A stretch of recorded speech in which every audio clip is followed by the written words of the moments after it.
Welcome to the 5-Minute Prime Podcast. Quick, actionable tips to master personal finance and real estate investing. In just 5 minutes a day, we'll help you build wealth and achieve financial freedom. Have you ever wondered why some people seem to effortlessly build wealth while others are constantly struggling to make ends meet? Today, we're diving into the core beliefs and habits that separate the poor, the middle class, and the rich, a concept explored by both Robert Kiyosaki in Rich Dad, Poor Dad and real estate expert Ken McElroy. We're going to call it Decoding the Mindsets. I'm Martin Maxwell, and on this episode of the 5-Minute Prime Podcast, we'll explore how understanding these fundamental differences, as highlighted by Kiyosaki and McElroy, can dramatically reshape your financial future. Just like we explored Robert Kiyosaki's cash flow quadrant in episode 25, today we're dissecting another powerful framework for understanding wealth. Whether you're feeling trapped by debt, stuck in the middle class grind, or striving for true financial freedom, knowing where you stand and why is the key to unlocking your potential. Let's start with the basics. To really get a handle on these financial mindsets as described by Kiyosaki and McElroy, we're going to compare them across several key areas. Think of it like we're looking at different aspects of the same problem. First up is the poor mindset, what Kiyosaki might call the sidewalk mentality.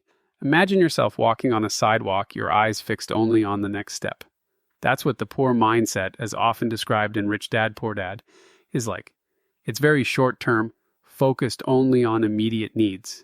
It's all about consumption, just getting through the day. And this isn't just an idea. A 2020 study by the Federal Reserve found that nearly 40% of Americans couldn't cover an unexpected $400 expense. Income is usually seen as something very linear. You trade your hours for dollars. There's often a feeling of external control, like life is something that happens to you, rather than something you shape. This aligns with Kiyosaki's description of those trapped in the rat race. Risk is seen as something terrifying, and this leads to extreme risk aversion. Financial education is often minimal. The underlying beliefs tend to be scarcity-driven, the idea that money is hard to come by. You might recognize this in someone who's constantly stressed about bills or blames outside factors for their financial situation. That's the sidewalk mentality in a nutshell. Now, let's transition from the sidewalk and move into what I call the slow lane. This is the mindset of the middle class, a concept often discussed by both Kiyosaki and McElroy. The middle class mindset is a bit more forward-looking. It shifts to the medium term, thinking about things like retirement, buying a house, and providing security for the future. The focus here is on savings and being responsible with money. Income is still mostly linear, often tied to a salary and a career path. There's a sense of mixed control. People believe in hard work and education, but they often still feel like they're operating within a system that's largely defined by others. This echoes Kiyosaki's emphasis on escaping the employee quadrant. Risk is still something to be minimized with a preference for comfort and security. Good debt, like a mortgage, is considered acceptable, but other types of debt are often seen as dangerous. Education and money belief. Formal education is highly valued. Things like degrees and certifications are seen as the path to financial stability. The core money belief here is all about security. Work hard, save diligently, and you'll be okay. This might sound like someone who's diligently saving in a 401k and prioritizing a stable job above all else. It's the slow lane, safe, but often it doesn't lead to significant wealth accumulation, as McElroy often points out in his discussions on passive income. And finally, let's shift gears and accelerate into the fast lane. This is the rich mindset, the mindset that both Kiyosaki and McElroy champion. The rich operate with a long-term, even generational time horizon. They're thinking decades ahead. Their primary focus is on asset acquisition, acquiring things that generate income and grow in value. They understand the power of passive income, making their money work for them, rather than the other way around. They have a strong internal locus of control, believing they are the creators of their own financial destiny. Risk is something to be understood and managed strategically, not feared. Debt is seen as a tool that can be leveraged intelligently to acquire assets and accelerate growth, a key principle in McElroy's real estate strategies. Financial education is a lifelong pursuit. They're constantly learning about investing, markets, and business. Their core money belief is one of abundance. They see money as a tool for freedom, opportunity, and impact. That's the fast lane. You might want to pause the podcast here and take a moment to think about which mindset you identify with most. Okay, ready to continue? Now, let's bring these mindsets to life with some real-world scenarios. We'll see how individuals with each mindset, poor, middle class, and rich, approach common financial situations. This time, we'll focus on their thinking, not just their actions, even if they have similar financial capabilities. Remember, it's the why behind the decision that reveals the mindset. Scenario 1. Buying a car. The poor mindset. Sarah needs a car.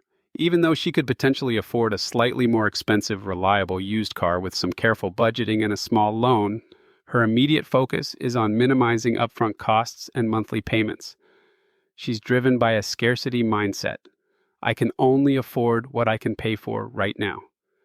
She prioritizes the lowest possible immediate expense, even if it means a higher total cost in the long run, due to higher interest or more frequent repairs. The car is seen purely as a necessary expense, a drain on her limited resources. The thought process is, I need a car to get to work. I'll get the cheapest one I can find that runs. The middle class mindset. John is also buying a car. He has a stable job and some savings. He sees a car as a symbol of his success and stability. He might choose a new or nearly new car, perhaps a mid-range model from a reputable brand or even a low-end luxury car. He's willing to take on a loan, but he wants to keep the payments manageable within his budget. He justifies the purchase as a reward for his hard work and a reflection of his status. The thought process is, I've worked hard, I deserve a nice, reliable car, and I can afford the payments. The car is seen as a symbol of achievement and a necessary expense for maintaining his lifestyle. He wants to keep up with the Jones. Now, the rich mindset. Alex is also considering a car. Alex's first thought isn't about the car itself, but about how it fits into his overall financial strategy. Alex might consider several options. 1. Buy a reliable used car with cash, minimizing depreciation and avoiding debt. 2. If financing is necessary, secure the lowest possible interest rate and pay it off aggressively. 3. Consider how the car could generate income, for example, using it for a side hustle, or provide a tax advantage. 4. Ideally, Alex would delay the car purchase and focus on acquiring an asset like a rental property first, then use the passive income from that asset to pay for the car, essentially getting the car for free. The car is viewed as a tool or a potential liability, and the decision is driven by its impact on overall net worth and cash flow.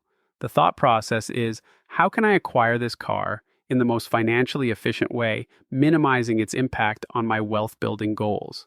This scenario highlights that it's not what people do with their money, but why they do it, that reveals their underlying financial mindset.